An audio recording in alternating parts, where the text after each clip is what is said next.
Back with you on TowsonTigers.com. Nearly finished with our 2012 signing day coverage, but not without talking to the man behind the plan for Towson football in this 2012 recruiting class.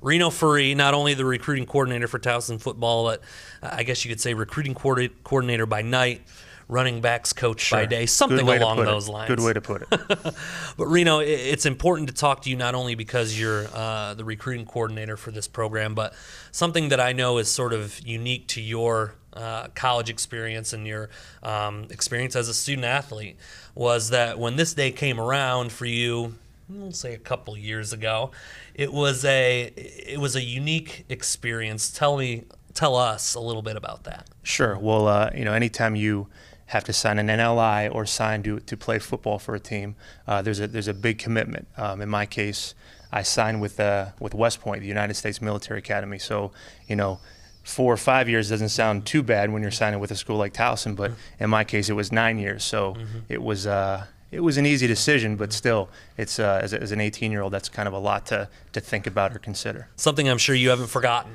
No, never.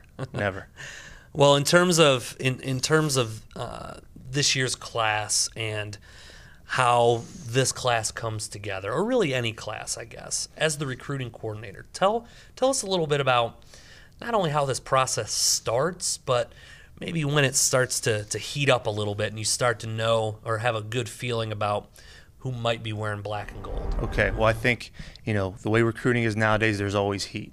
There's always some degree of heat.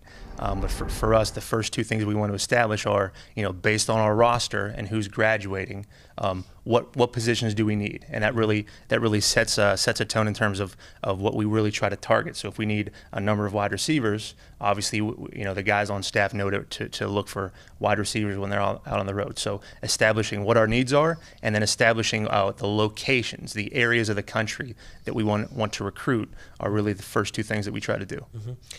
It's no secret that earlier this morning, I think it was about 7:10, 7:15, I was in here in your guys' offices, and the first thing I saw was you at the fax machine ready for those papers to come in. For someone in your position to get to this day knowing what's coming essentially and still being able to see the paper come in, it's got to be pretty rewarding to be in this position on this day. Yes, and I would say it's more of a relief than anything.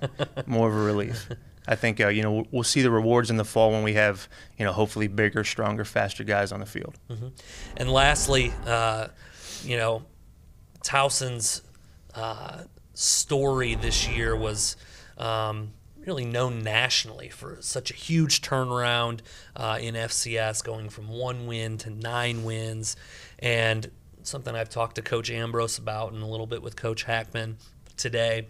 It's just how that maybe spike in interest was maybe a little bit of a different dynamic out there on the road for this staff this year. But as you've told me, you guys won some pretty major battles out there. Sure, and there's no doubt the season played into that. But our objective is to attract the best talent in the state of Maryland.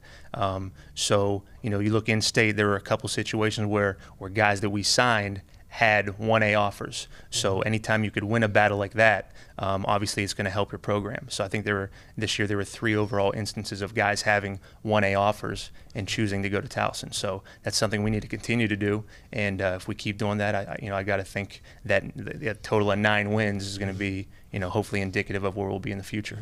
Winning recruiting battles over FBS teams, maybe the first step, and then you have the opportunity in the fall to play a couple of FBS teams. That first one on the list, maybe a chance to get a win on the field instead of just on the recruiting field. Sure. Mm-hmm. I mean, anytime you line up, you expect to win. But and if that would occur, obviously that would help us in next recruiting class as well. But that's certainly something we have to consider and hope to do from here on out. Well, Reno, enjoy the event tonight at Bateman's, where anyone can come and find out more about this very talented, very highly touted, for judging from what I've heard from you and the rest of the staff, Reno, this recruiting class coming to Towson, 6 p.m., Bill Bateman's Bistro, right here on the campus of Towson University. Yourself, all the rest of the staff will be there, and I'm sure it'll be a good time. I hope it will be. Absolutely. Thanks, Reno. We will wrap up our coverage next. right where we started. We'll have Rob Ambrose back to wrap things up next on TowsonTigers.com.